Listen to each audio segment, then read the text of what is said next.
Selamat pagi, kita bertemu lagi pada Produk Kreatif Kewirausahaan kelas 12. Pada saat ini kita akan mempelajari tentang perakitan produk. Tahukah Anda yang dimaksud dengan perakitan produk, sistem perakitan produk, dan lintasan keseimbangan pada perakitan produksi massal? Perhatikan slide-slide berikut ini.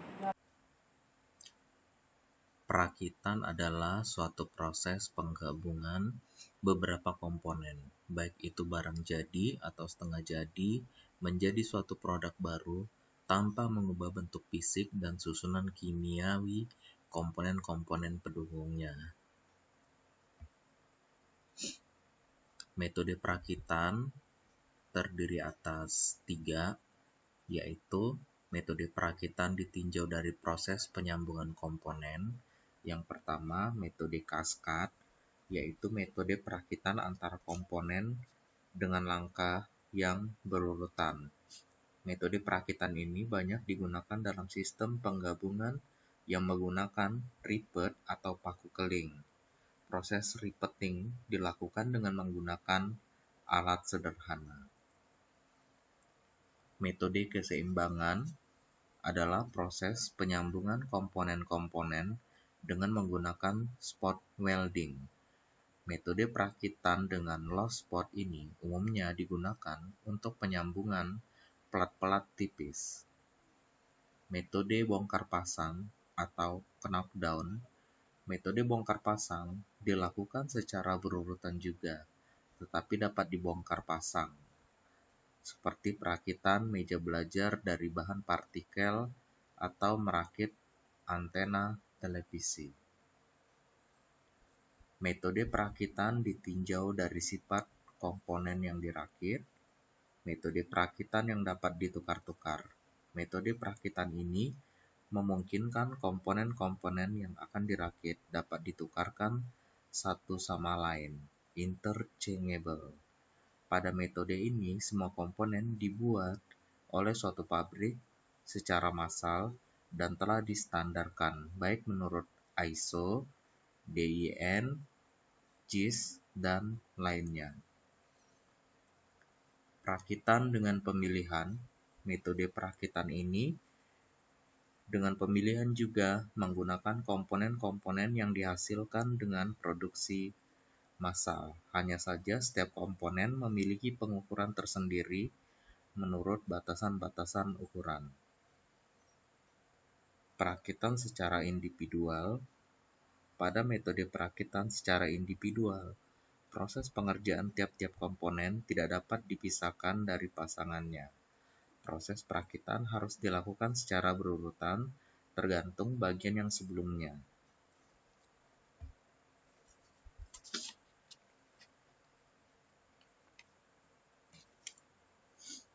Faktor-faktor yang berpengaruh pada proses perakitan. Yang pertama, jenis bahan dari komponen yang dirakit. Setiap jenis bahan memiliki ciri dan sifat khusus bila dibandingkan dengan bahan lainnya. Oleh karena itu, sebelum melakukan proses perakitan, perlu diketahui jenis dan sifat dari bahan komponen. Hal tersebut akan berpengaruh pada pemilihan metode penyambungan. Kekuatan yang dibutuhkan pada saat merencanakan konstruksi sambungan yang akan dikerjakan, sebaiknya mempertimbangkan juga kekuatan yang dibutuhkan untuk suatu konstruksi. Pemilihan metode penyambungan. Pemilihan metode penyambungan ini sangat erat hubungannya dengan jenis bahan dan kekuatan sambungan yang dibutuhkan. Setiap metode penyambungan mempunyai keistimewaan tersendiri. Pemilihan metode penguatan. Penguatan pelat bertujuan untuk memberikan kekakuan pada pelat yang mengalami proses pembentukan, karena pada bahan dasar pelat ini relatif tipis, maka biasanya dibutuhkan penguatan-penguatan pada pelat, baik pada tepi maupun pada bodi mesin. Penguatan alat bantu perakitan. Pada saat perakitan terkadang membutuhkan alat bantu. Alat bantu dalam perakitan harus dipertimbangkan berdasarkan bentuk konstruksinya. Toleransi. Toleransi dalam perakitan dipertimbangkan berdasarkan pasangan antar elemen yang dirakit menjadi komponen yang lebih besar.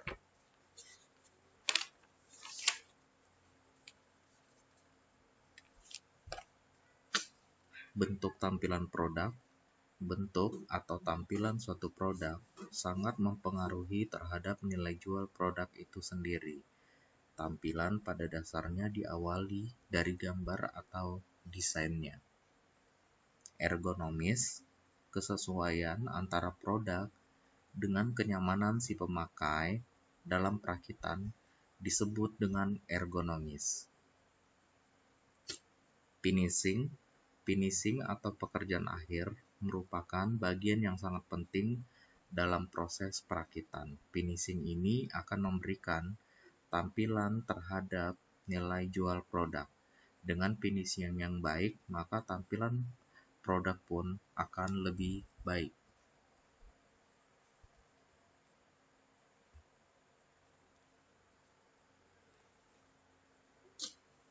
Prosedur perakitan. Secara garis besar, prosedur perakitan dapat diuraikan dalam beberapa kegiatan. Yang pertama, persiapan. Persiapan dilakukan dengan menyiapkan alat bantu yang akan digunakan disesuaikan dengan konstruksi yang dirakit. Pelaksanaan. Prosedur pelaksanaan yaitu melaksanakan pekerjaan dengan menentukan teknik untuk mengikat, menyambung antar komponen. Komponen-komponen yang dirakit diperiksa posisinya, meliputi kesikuan, kerataan, dan kelurusan sesuai spesifikasi. Penyelesaian. Perakitan diperiksa secara visual dan ukurannya disesuaikan dengan gambar dan spesifikasi.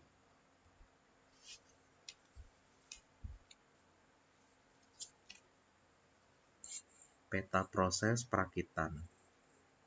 Peta proses perakitan adalah suatu diagram yang menggambarkan suatu urutan dari operasi, transportasi, pemeriksaan, inspeksi, hingga penyimpanan dari suatu kegiatan kerja secara keseluruhan mulai dari bahan baku, perakitan, dan menjadi barang jadi.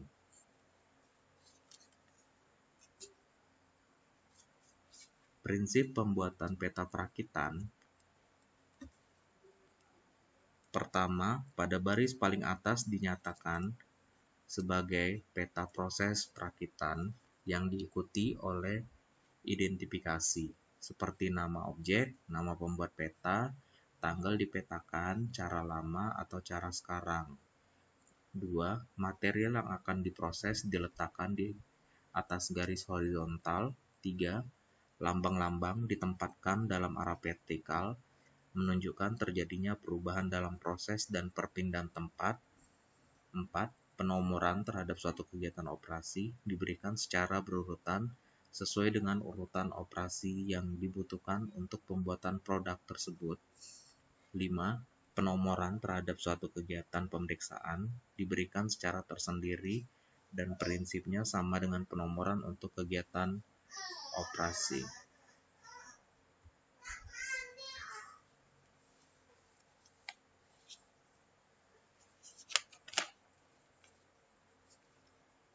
Sistem perakitan dan keseimbangan lintasan. Yang pertama, sistem perakitan. Ada beberapa sistem perakitan yang sering kita jumpai di beberapa industri, yaitu stasiun perakitan tunggal, sistem perakitan otomatis, dan lintasan perakitan manual. Yang pertama, stasiun perakitan tunggal manual. Pada sistem ini, proses perakitan dilakukan di suatu tempat yang terdiri dari satu atau lebih pekerja tergantung dari ukuran produk dan rata-rata produksi. 2. Sistem perakitan otomatis. Pada sistem perakitan otomatis, proses perakitan banyak menggunakan permesinan dan peralatan otomatis. Bahkan saat ini telah banyak kemajuan yang dicapai pada sistem perakitan otomatis. Salah satunya yaitu pemakaian teknologi robot dalam operasi perakitan. 3. Lintasan perakitan manual terdiri atas non-mechanical lines, yaitu pada penerapan non-mechanical lines, material dari satu stasiun ke stasiun lain dialirkan dengan menggunakan tangan karena belum memakai alat pengantar atau conveyor. 2. Moving conveyor lines. Moving conveyor lines merupakan aliran material yang menggunakan penggerak berupa sabuk penggerak, pengantar conveyor atau rantai pada lantai. Terminologi keseimbangan lintasan. Yang pertama, elemen kerja, yaitu bagian dari keseluruhan pekerjaan dalam proses perakitan. Yang kedua, elemen kerja minimum, yaitu bagian terkecil dari suatu elemen kerja yang sudah tidak dapat terbagi lagi. 3. Total waktu pengerjaan, yaitu jumlah waktu yang dibutuhkan untuk mengerjakan semua elemen sepanjang lintasan. 4. Waktu proses stasiun kerja. Waktu proses stasiun kerja yaitu jumlah waktu yang dibutuhkan untuk mengerjakan semua elemen kerja yang berada di stasiun kerja tersebut. 5. Waktu siklus. Waktu siklus yaitu jarak waktu antar produk yang dapat dihasilkan pada lintasan. 6. Diagram pendahuluan. Diagram pendahuluan yaitu suatu grafik yang menggambarkan urutan elemen kerja yang diberi simbol dengan tanda panah sebagai penghubung antar node yang menunjukkan aliran tiap elemen.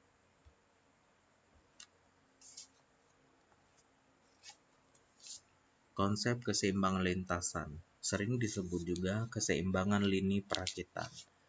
Keseimbangan lini perakitan merupakan suatu metode penugasan terhadap sejumlah pekerja ke dalam sebuah stasiun kerja yang saling berkaitan di dalam suatu lintasan produksi. Hal tersebut bertujuan agar di setiap stasiun kerja memiliki waktu yang besarnya tidak melebihi waktu siklus dari stasiun kerja tersebut.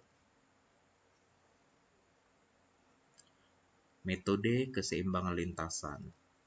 Yang pertama, metode bobot posisi, sering pula dikenal dengan pendekatan Helge-Sonvirne. Metode ini dikembangkan oleh W.B. Helgeson pada tahun 1961 dan merupakan metode heuristik yang paling dikembangkan. Metode ini merupakan gabungan metode Larges Candidate Rule dan metode Kilbride and Waster. Pada prinsipnya, metode bobot posisi memperhitungkan nilai bobot posisi dan elemen yang memiliki bobot posisi terbesar diletakkan pada urutan teratas.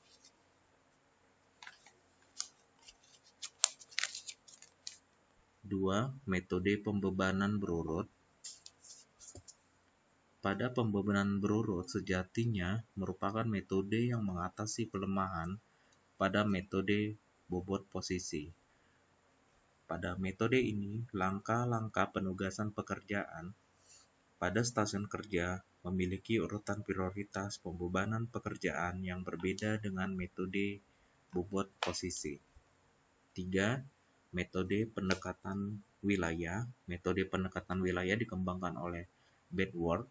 Metode ini merupakan pengembangan dari pendekatan Helge-Sonvirne atau metode bobot posisi. 4. Metode Larges Candidate Rule. Metode Larges Candidate Rule adalah metode yang mengurutkan elemen kerja berdasarkan lamanya waktu operasi.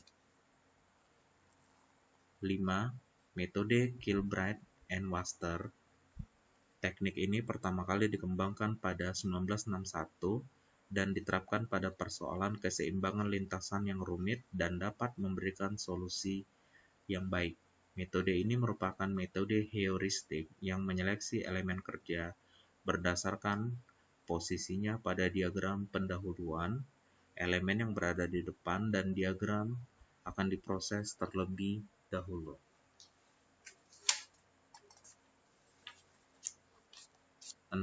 Metode keseimbangan lintasan terkomputerisasi. Umumnya, beberapa metode yang telah dibahas sebelumnya diselesaikan secara manual. Namun, tidak menutup kemungkinan penyelesaian secara komputerisasi dibutuhkan untuk menyelesaikan masalah keseimbangan lintasan yang lebih kompleks. Oleh sebab itu, saat ini sudah dikembangkan program komputerisasi yang merupakan pengembangan dari pendekatan heuristik.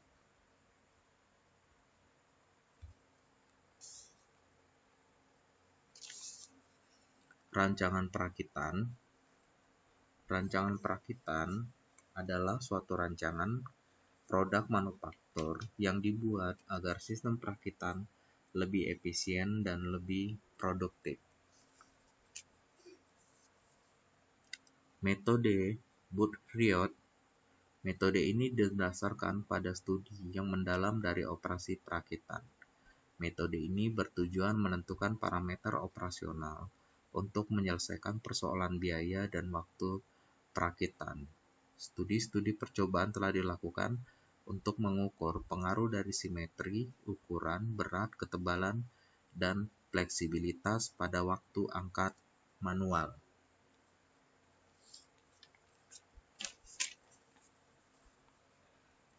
Efisiensi perakitan. Ada dua faktor utama yang mempengaruhi biaya perakitan dari suatu produk, yaitu jumlah total dari komponen suatu produk, kenyamanan pembawaan, pemasukan, dan pengikatan rakitan dari produk.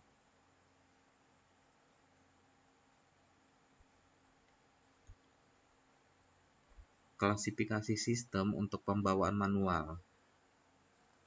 Klasifikasi sistem adalah pengelompokan dari waktu ke waktu standar perakitan dengan kriteria pengelompokan yang mempengaruhi waktu perakitan. Proses perakitan dibagi menjadi dua kategori, yaitu pembawaan manual, pemasukan, dan pengikatan manual.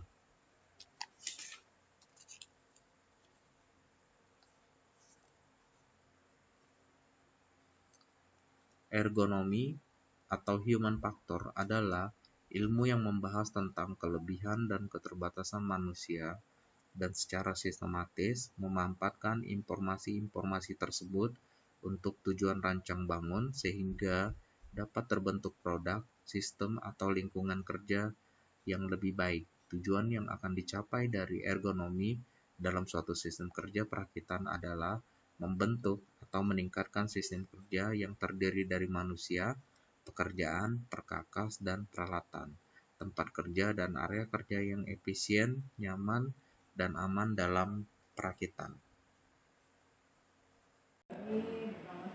Demikianlah penjelasan mengenai perakitan produk kali ini. Sekarang, untuk mengetahui sampai sejauh mana pemahaman kalian tentang perakitan produk, sekarang jawablah pertanyaan berikut ini.